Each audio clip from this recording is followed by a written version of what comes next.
Ang pag-ibig hindi minamadali. Ang pag-ibig mapagkumbaba. Ang pag-ibig naghihintay. Ang pag-ibig mapagpatawad. Pag nagmahal ka, handa kang magsakripisyo. Kapag nagmahal ka, handa kang masaktan. Hindi araw-araw ang kilig.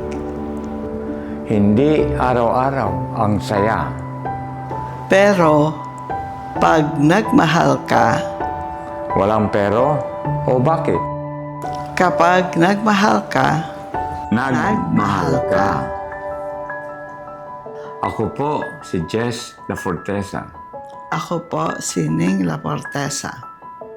Humigit kumulang 6 na dekada na kaming kasal at magkasama. Masasabi kong hindi madali ang magmahal. Maraming sakripisyo, maraming pagtitiis, maraming pagsubok na dadating.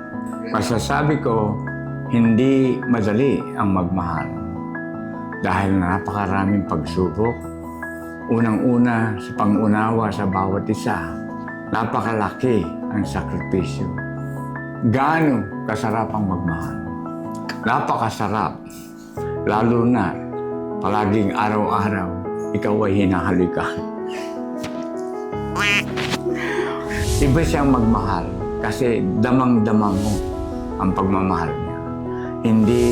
Hindi biro, talagang tao sa puso niya.